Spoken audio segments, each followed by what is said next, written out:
are such a genuine gem. Thank you for clicking on my video. I'm Brooke McKenna, but today's case is a solved one. How NASA was involved in a murder case. Now, this is the disappearance of a woman that quickly turned into much more with a witness statement. Unfortunately, many years later, the involvement of just the investigators wouldn't be enough. What happened next would cause the media and the public to question just what was really going on. By the way, I post so much content like this. It is my absolute passion to tell these stories, and I mean no harm or disrespect when I do so. So if it's something you'd like to support me in doing, all you have to do is make sure you are subscribed with the post notification bell on, giving this video a thumbs up, and leaving a nice comment down below. Now let's get back to the story.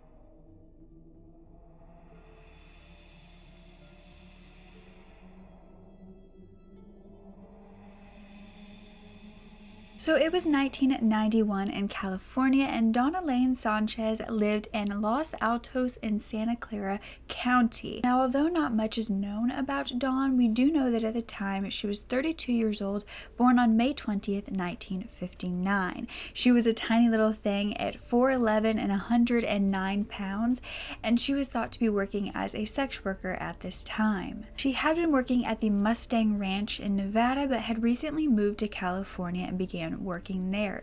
While working, she often used an alias called Monique Sanchez, and by August 30th, neither of those names were leading to this woman at all. No one knew where she had gone. Dawn was last seen that day when she walked out of the location she was living in and never returned. She was staying at the Four Seasons Motor Inn, which was on the 4300 block of El Camino Real, and she actually left with two male friends. Now, they were thought to be on the search for drugs at this time, but when Dawn never returned, she was reported missing. Now, whoever reported her must have been extremely worried about her, because not a lot of sex workers are actually reported missing or have their cases looked into at all because of their jobs. It is illegal to do sex work, and so a lot of the times they are not looked for, even though they are humans as well. And so for them to be reported missing is huge, considering it's probably done by people who know them best, probably co-workers that they live with, meaning that they could be getting in trouble too. That is why it's thought that they waited 2 months to actually report her missing, and it's uncertain who actually called the police. But it was now October, and investigators were informed that she hadn't come home after all of this time. This was a Hispanic female with black hair, brown eyes, and had a tattoo of a rose on her ankle, as well as the name Felicia on her ankle, and another tattoo on her chest, but no one knew exactly what the image was of. Dawn was thought to be wearing a black imitation leather vest with a black blouse and blue jeans the day that she vanished. But that wasn't all that this person who reported her missing knew. They said that one of the men that she left with that day was her boyfriend of sorts, and he actually drove them away from the motel in his brown and tan 1979 Pontiac Grand Prix, and they also had the license plate number at 2NJN026. This boyfriend's name was Bernardo Bass. He was 30 years old, and he was thought to be Dawn's boyfriend. But if that was true, then who was this other man with them? That's what the investigators still needed to figure out. Meanwhile, Bernardo was brought in and questioned that same month, and he began to say that he wasn't dating Dawn. He was in fact a client of hers, and that was it. But Bernardo was known to many of her friends and acquaintances around this area as her boyfriend. But not only just her boyfriend, he was known for his personality and how he treated Dawn, and it wasn't good. It was said that Bernardo was a manipulative, jealous, controlling person, especially to his girlfriend. Dawn was said to be scared of him and didn't want to go anywhere alone with him at all. Now, it was theorized that possibly this is why that other man was with them that day that they left the motel, because Dawn refused to see Bernardo alone, but this could not be confirmed, of course. And she also told a man who lived at the motel that her boyfriend carried a handgun and that he had assaulted her in the past, and he threatened to kill a man who propositioned her. But Bernardo was still saying he was just simply a client. When investigators heard what he had done and what Dawn was saying about him, they knew they most likely had the right man in custody. But that is when they learned something even more concerning. This was that Bernardo had at one point broken into Dawn's apartment and taken her client book. And he used this to go to the addresses of the different men that she was around and was paid to be with and slash their tires. Then investigators found love letters from Bernardo to Dawn saying that he wanted to marry her, he wanted to have children with her, and that is when they knew that they had him and that he had been lying. Either he had been an obsessed client of hers or he had been her boyfriend. Either way, Bernardo was charged with kidnapping and murdering Dawn Sanchez. And however, this seems like the end of the story, but it's anything but. You see, they still didn't have a ton of evidence against him, and that is when a witness decided to come forward. This was a man named William Alcorn, and he said he was the other man with them that day. He was also named Chopsticks. Now, William said that he went with the couple, or Dawn and Bernardo, to a place called Sunnyvale, which is about 13 minutes away, and that they stopped in an abandoned lot of the Twin Creeks softball park. He said that they were all out of the car and they were just kind of walking around when suddenly Dawn and Bernardo jumped back in the car and he was just kind of left behind. Now, he was a little nervous until the car stopped around 100 yards away and he could hear the couple fighting within the vehicle. That is when he heard a scream and 1 or 2 gunshots go off. He claimed that after this, the car drove away, leaving him there alone. After this, he had no idea where Bernardo, Dawn, or that car had gone, and if this was a true story, then they needed to figure out where those things had gone to even have a chance at solving this case. Both seemed to have vanished into thin air, but Bernardo didn't cover his tracks completely because his sister would come forward saying that she had actually sold his vehicle a few weeks after Dawn had disappeared because he had asked her to, and she didn't think of a reason why she should question him on it. She claimed she hadn't seen Dawn. So where was she? No one knew. Or, more likely, no one was talking. Now, the main evidence against Bernardo was this witness statement that said that he was with the couple that day and that he heard gunshots, meaning that this could be when Dawn was murdered. But this confession or this statement was recorded, and somehow this tape ended up being lost and they could not find it, and all they had was a written statement. William also said he would not testify against Bernardo at trial, which meant that it would be even harder to get a guilty verdict. This made things in this case extremely difficult. No confession, no witness tape, and no body. So the next year, Bernardo was released due to lack of evidence. And then slowly, this case went cold. 15 long years later, they still had no answers. Dawn was still a missing person. And that is when the Los Altos Police Cold Case Unit decided they were going to reopen her case, and the main purpose for this was to find her body. They began to search ponds, rivers, creeks. They handed out search warrants for lots of different places, but they were coming up empty-handed everywhere they looked. So then why and how was Bernardo charged once again with her murder in April of that year? Well, you see, he was already in custody for unrelated crimes, and it's much easier to question someone when they're already in custody. There was also much more that the investigators planned to do this time around with the investigation. One of those things was to search Bernardo's family home, which they had already done. You see, his parents owned 2 properties that were right next to each other, and he lived in the small garage in their yard. This was around 500 square feet, and when they went inside, they found that the windows were boarded up, but also there was a closet. It was about 20 inches wide and 4 feet deep. You know, it seemed very suspicious to them to have this, blocked off area. And then one of Bernardo's family members actually told police that he had told them he needed to seal off this closet in case the police came to search. Now, of course, this was suspicious, and inside this closet, they found nothing.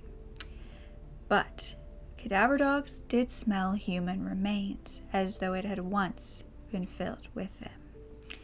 However, Bernardo was still saying he didn't do it.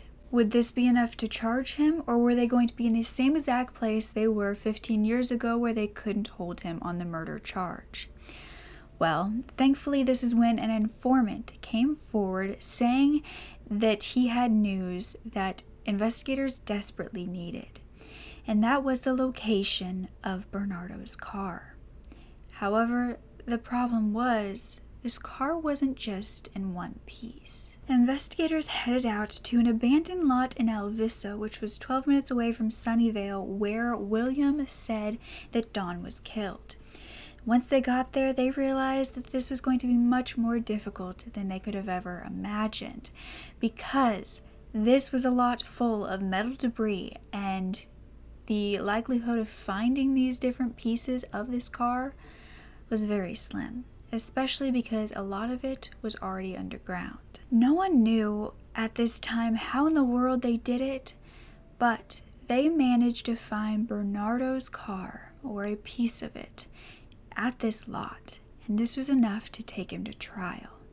At this point, they still had no idea where Dawn was or where the murder weapon was, and local TV stations began to report that there was mysterious digging happening at this lot, and they believed it was in connection with an unsolved murder case. They had no idea what was really going on, and it was much more complicated than anyone could have expected.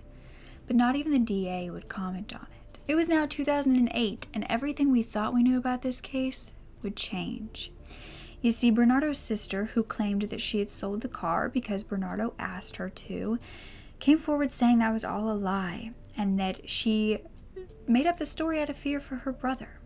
None of it was true. At the same time, the man who had told the whole story, put the whole story together of what could have possibly happened to Dawn, said that he would still not testify.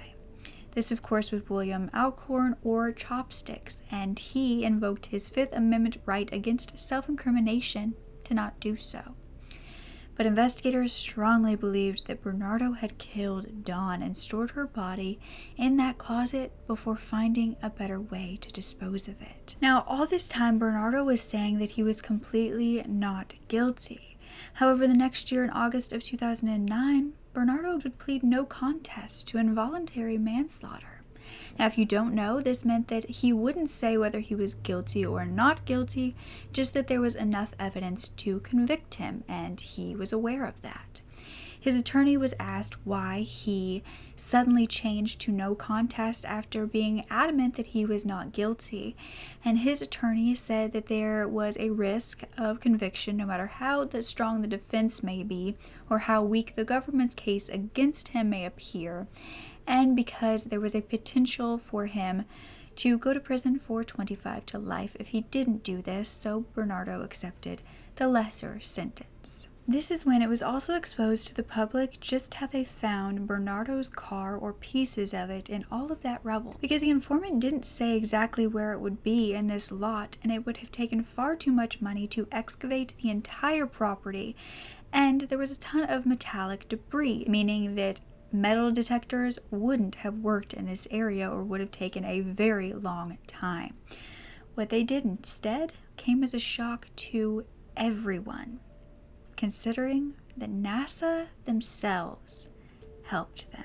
You see, when they reopened this case and heard from the informant and saw the big problem in front of them, the DA's office actually asked for help from scientists and engineers from Carnegie Mellon University, U.S. Geological Survey, and NASA. And NASA Ames actually has a research group called the Payload Directed Flight that was developing a machine at this time that would be very helpful. Now, this machine was being made for real-time processing algorithms and platforms for magnetic and ground penetrating penetrating radar sensors hosted on small autonomous aerial and ground vehicles for intelligent autonomous Earth science missions. This was called the Synceta Max 5.0A rover. Now, of course, they believed that this would help them locate the materials so investigators wouldn't have to excavate the entire lot. So they were going to find them for them above ground so they could excavate just in that certain area. These rovers, of course, are usually meant on space missions to other planets in order to help us navigate the Martian landscape, and these are artificially intelligent machines that are able to take instructions from scientists on Earth and, make certain decisions on the planet on their own to be able to do this for us. But their main purpose, of course, is to see if these planets will be habitable for humans one day. And they are constantly working on different things to be able to send more of these rovers out. The history behind, what NASA has done in space missions and rovers is extremely intriguing, at least to me. The United States started the Apollo program, or Project Apollo, in 1961 to work towards landing on the moon. It would take until July 20th, 1969, when Apollo 11 accomplished that with Neil Armstrong and Michael Collins and Buzz Aldrin. Now, of course, Neil and Buzz walked on the moon for the first time, with Neil saying the infamous phrase, "That's one small step for man, one giant leap for mankind." And of course, there are many theories that this actually never happened, that it was all fake. But NASA recalls that 12 astronauts have actually walked the moon's surface, studying and collecting samples to bring back to Earth. Now, more missions were sent out in 1972, and they also left rovers behind. 3 electric lunar rovers were kept on the moon to be able to roam for the scientists back on Earth to use. 2 Soviet Union rovers also landed on the moon in 1970 and 1973 with television cameras attached to these rovers and instruments to measure physical and chemical components of the soil. But those were all on the moon. But by 1997, the Sojourner rover was sent to Mars to be tested for 83 days. 2 more Mars rovers were sent out. By 2004, Spirit and Opportunity were on Mars roaming around, and 8 years later, an even bigger rover that was capable of lasting much longer, called Curiosity, landed there as well. Curiosity was said to find signs of a past lake on the Gale crater that could have supported life in the past. Now, of course, we all know there hasn't been much done in the recent years as far as space missions and finding anything out about our universe. However, this year, NASA was rewarded $200 million to take the Viper rover to the moon within the next few years to search for water sources, because they wanted to take this rover that was able to drill into the moon and sample soil. Because if they could find a water source, they wanted future astronauts to be able to live off the land. Now, NASA had said that they thought that the moon was completely bone dry. However, they were finding ice in craters on the South Pole. However, now they just need to know how far they would have to drill down and if it would even be possible to do. So Viper is going to be sent there. It's a 1,000-pound rover that's golf cart sized and is expected to run for 100 days. But like all of these experiments, they had no idea if this rover would work to excavate Bernardo's car to be able to find which one it was. And it worked much better than they could have ever expected, because it led them to Bernardo's car, and the evidence pointed to him being connected to Dawn's disappearance and probable murder. Now, NASA actually made a statement on why they helped with a murder case, because I've never heard of NASA helping with a murder case. Have you? They said, in response to the DA's request, the mixed team of scientists and engineers deployed an instrumented Synceta Max 5.0A rover hosting the research technologies under development and mapped the magnetic environment of the survey area. The USGS received the processed dataset and, after further post-processing, presented the county's DA office with their analysts and possible locations for excavation. Based on this data, the county excavated the site and retrieved car parts that matched the suspect's car.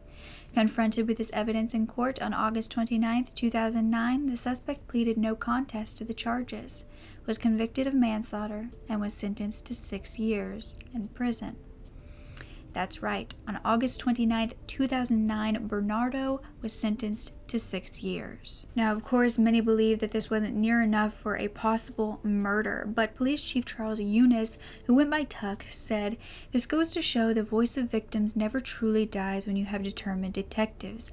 I understand why people would wonder about the sentence, but given the facts in this case, it's clearly an acceptable resolution." Now, allegedly, Dawn's mother was at this trial and was spoken to about this sentence before it was actually given, and it was said that this resolution was reached with the victim's family. But even though Bernardo was given 6 years, he wouldn't be serving that amount of time because he was also given credit for time served, not only during this time, but also way back in 1991 when he was in jail as well.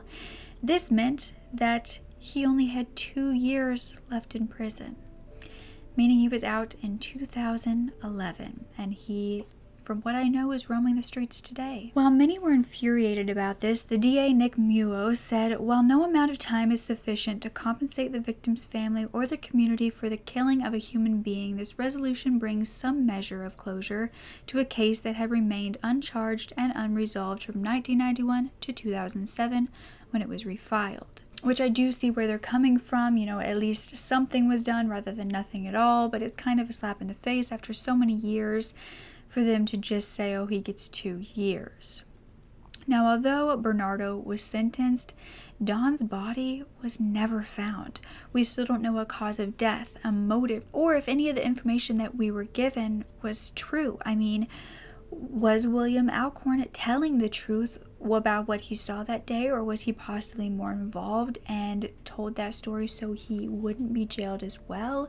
Is that why he didn't want to testify in a court of law? Foul play is of course suspected in this case, and we still need answers. So if you know anything, please call the Los Altos Police Department at 650-947-2777. Her family deserves to know what happened and to be able to give her a proper burial. But do you believe that this was a crime of passion, that Bernardo suddenly snapped and this was during an argument when he killed Dawn? Or do you think that he had it planned all along? I wish we knew more about this William Alcorn, because I believe that to find out what happened, it depends on him. I mean, if he was really there and had no idea what was going on, or if he went with the two of them because Bernardo had told him, Dawn won't go with me unless somebody else is there, and he willingly went. Did William help Bernardo get Dawn out of her apartment and go with them, even though she normally wouldn't have because she was so afraid? Was there perhaps another man that Dawn was seeing while she was trying to get away from Bernardo, and Bernardo found out and didn't like this? But I don't even think that Dawn would have had to been seeing somebody else for Bernardo to be upset at her and possibly try to kill her. I mean, from the stories we were told about him, and from what Dawn said, I think that he was possibly a narcissist, possibly a sociopath. He was definitely a manipulative boy who tried to control every move that Dawn made. And he was completely jealous of even her clients, who she was not in a relationship with, who she was making money from. I almost wonder if Dawn started to not want to deal with Bernardo anymore and started speaking up, and he couldn't handle that. This is one thing a narcissist or a sociopath cannot stand: when you can see through their manipulation and can no longer be swindled by them. They will do everything in their power to get you back in their control, and they will refuse to let you go because now you know their secret. Now, I don't want this to deter any of you who need help to not get it or to not speak up because you think that this will happen to you, because it's going to be hard to get away from a person like this. But you know what? You're much stronger than they could even imagine. You see, it's a game to them to keep you under their grasp. And if you can achieve freedom, it'll be worth it because you deserve it. Do not stop fighting, because at the end of the fight is a beautiful life that you have earned. That you have earned far more than most people in this world. You know, there are so many stories of men taking the lives of women that they don't feel that they have control over anymore. And it's something that I'm determined to help change, make a thing of the past, because it's something that everybody should want to change. No human should be able to control another human and make them feel less than. And, you know, I think that it's going to take a lot of speaking up, and it's going to take persevering when you're told to shut up, because that happens a lot. But I think that the ultimate thing is to distance yourself from people who tell you that they're not that bad, or that they've never seen this person like that, or that he seems like a nice guy. Because although they might not be doing it to make you feel bad, that's what it's doing. And that's also what sociopaths do. They're able to manipulate everyone around you to believing that you're the crazy one, and you're not. It's not okay if they're not helping when you're crying for help. And you have to separate yourself from those people and find the ones that will listen. And also, if you are a person that somebody trusts with this information that scares them to death to tell, please make sure you are listening. Please do not offer fake sympathy. Offer them protection. Offer them a chance to get away. Involve people in power if you have to. Don't just say that they're crazy. Don't just assume that they're being dramatic. We have to be willing to help others and believe them when they tell us that we're struggling, and look for the signs, because a lot of the times they can't say they need help until it's too late. I do also want to say that a lot of the time they cannot use words. They have to resort to actions. There is a signal that I have found for domestic abuse, and this is using your hand. All you have to do is put your palm up, thumb in, fingers crossed. So palm up, thumb in, fingers down. And that is a signal for help. Please make sure that you know this signal for anybody who could be using it. Please make sure that you know how to do it in case you are in trouble. If you see someone doing this, please call the hotlines for them. This means that they cannot call them themselves, or in a dire situation where they need someone to speak for them, because they cannot. And especially when we are all quarantined together, it really makes me concerned for what's going on behind closed doors. It really makes me fearful for what people are going through that we cannot see, that they cannot get out of, that they don't even have the escape of going to work or going to school. And I just know mental health wise, it's really tough right now, and I don't want any of you to feel alone. I don't want you to feel that there is no hope, that you have to stay in situations like this, because as hard as it's going to be to get out, it's been hard to be in it too. And you have to remember that you have survived that you've been strong enough to deal with that, and that you'll be strong enough to get out too. And then you don't have to be as strong, because you don't have to live like that forever. I don't know what that tangent was about, but I felt that I needed to say it. And I think when that happens, that maybe it means that one of you needed to hear it. And so I'm going to leave it in, because I'm worried that one of you does need to hear it. And this may be the only chance, your only sign. So I hope you heard it loud and clear, and I hope you get help. And I hope that you get the happy life you deserve. Get the safe and peaceful life you deserve. And I wish that Dawn would have gotten that as well. I thought that the whole premise of NASA helping out with a murder case would be a strange spin on one of these cases. Let me know if you liked learning a little bit more, or, refreshing your memory of the history of, landing on the moon and Mars and all of that. If you want me to add more stuff like that, like little history tidbits into these murder cases. It doesn't have to go into full depth on it, but I just think it makes it more interesting when you have some background to, cases like this and what all led up to them being able to find Bernardo's car that ultimately convicted him of murder. So, yeah, don't ever forget to speak up. Your voice is powerful enough, and I love you to absolute pieces. Okay? Bye.